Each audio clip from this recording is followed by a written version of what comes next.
संगत सुर की कीजिए असुर आव है ओसे। बुद्धि भ्रष्ट सो संग क्या वो उल्टा देव दोष। कहते अच्छी आत्माओं के पास बैठिए। और असुर ये राक्षस तो ऐसे हैं जैसे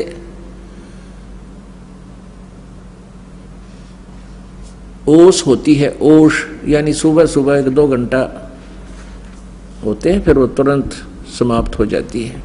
और अच्छी आत्माओं के पास बैठोगे तो आपका रंग में रंग चढ़ेगा, भक्ति का रंग अधिक बढ़ेगा। और बुद्धि भ्रष्ट के पास, बुद्धि भ्रष्ट से संग क्या उल्टा देवे दोष। नो क्या किसने देखा भगवान खा ले पी ले मौज कर ले, बस यही बात सही है। कहते इसे व्यक्ति के पास बैठे नहीं, आपकी भक्ति भाव में फर्क पड़ जाएगा। या तो उसको ज्ञान सुनाओ, और जब वो उल्टी बकवाद करने लगे, जब उठकर खिसक जाओ।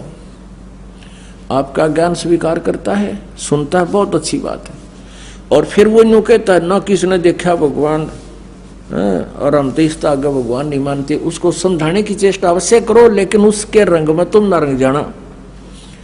क्योंकि जिनको पूर्ण ज्ञान नहीं है वो तो डगमग हो सकते हैं। जिनको तत्व ज्ञान हो गया फिर उनको संघर्ष करे, समझावे प्यार से। संगति सुर की कीजिए असुरन से क्या हेत।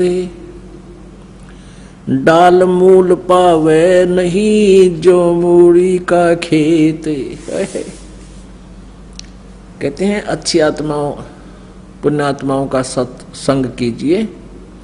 और असुर राक्षस स्वभाव के, राक्षस कौन है? जो मांस खावे, शराब पीवे, ओका पाड़े, अच्छी बूंदी सोचें, डाके मारें, चोरी करें, रिश्वत लें, मिलावट करें। कहते हैं इनकी तो ऐसी दुर्गति होगी, इनका नामो निशान नहीं रहेगा। किस प्रकार नहीं रहेगा? जो मूली का खेत, जैसे किसी खेत में जमीन में मूली बो रखी हो, उन जड़ते काट डाग रहे नो, खसा खस काट ले सारी मूली। जब उसमें पाट ली जाता है, उसमें बाद में ये बता नहीं सकता इसमें के बो रखा था। जैसे गेहूं बो रखे हों तो उनको ऊपर से काटे, उनके फांस बता देंगे, वो शेष बचे हुए उनके चिन्ह बता देंगे, गेहूं बो रखी थी। और जैसे वृषम है, इसने ऊपर तक काट लें तो फिर फूटा हुआ। लेकिन कहते हैं वो असुर तो ऐसे हैं जैसे मूली का खेत है, नामो निशान मिट जाता उन लोगों का, जैसे रावण का।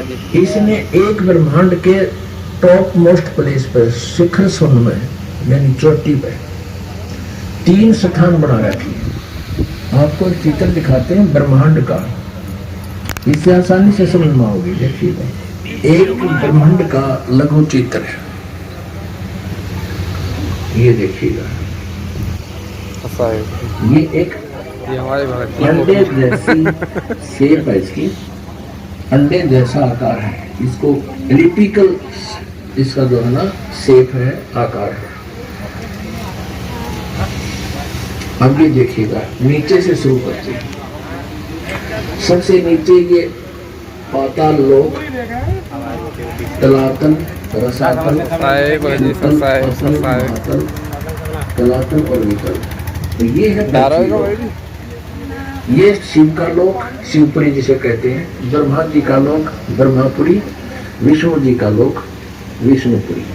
अब ये जो क्षेत्र है, और ये है कोमल स्वर्ग और नरक, और ये है धर्मराय का लोक, यानी यहाँ का न्यायाधीश बना रखा है इस काल ने, ये जहाँ सबका अकाउंट होता है।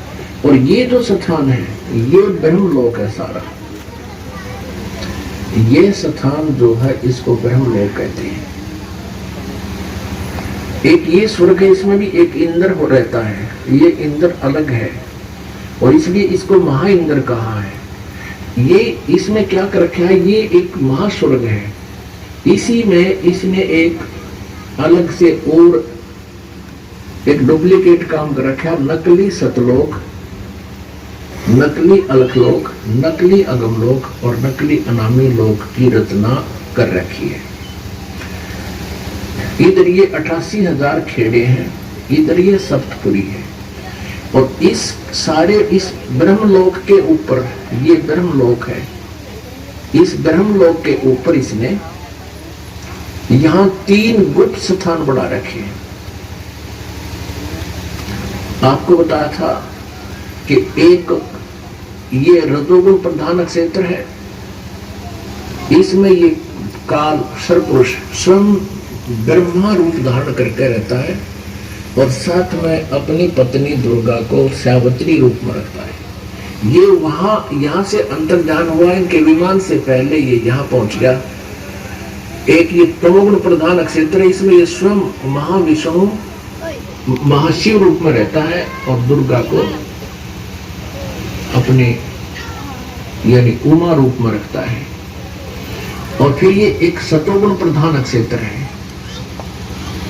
आगे फिर ये स्वयं ही विष्णु रूप धारण करके वहां विराजमान हो जाता है और दुर्गा को महालक्ष्मी रूप में रखता है। अब जब इनका विमान वहां पहुंचा इस रास्ते से, पहले इन्होंने देखा यहाँ इंद्र का लोक देखा, ये पहले बड़े बड़े वृक्ष और अन्य लोक देखे, फिर यहाँ से यहाँ प्रवेश हुआ। इससे आगे नहीं जा सकते।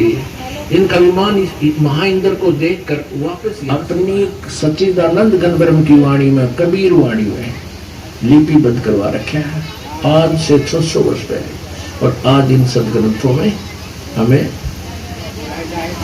सत्य हो रहा है। तो इससे सिद्ध है कि पूर्ण परमात्मा कबीर जी हैं, जिन्होंने पहले ही ये ज्ञान हमें दे रखा था और हमारे सदग्रंथों में विद्यमान है।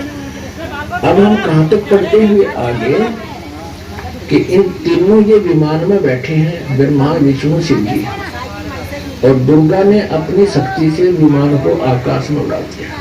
पहले वो पहुंचे ब्रह्मा जी के लोक में, वह इस काल के उस स्थान पर पहुंचे जो रजोगुण प्रधान है। वहां ये स्वयं ही सरपुरुष यानी काल ब्रह्म स्वयं ही ब्रह्मा रूप धारण करके विराजमान था। आगे फिर गए तो इसी शंकर रूप में विराजमान था, आगे गए तो विष्णु रूप में विराजमान था। फिर वहां से इनका विमान कहाँ गया, ये सारा इसलिए किया गया था कि कहीं ये अपने आप को भगवान ना मान बैठे, इनका भ्रम निवारण कर दे। अब देखना, ये देवी भागवत चल रहा है, श्रीमद देवी भागवत चल पड़ा और कैलाश के स्वर्ग में शिखर पर जा पहुंचा इस महाविमान के। और फिर वहां से क्षण भर के बाद वह विमान उस शिखर से भी पवन के समान तेज चाल से उड़ा और बैठ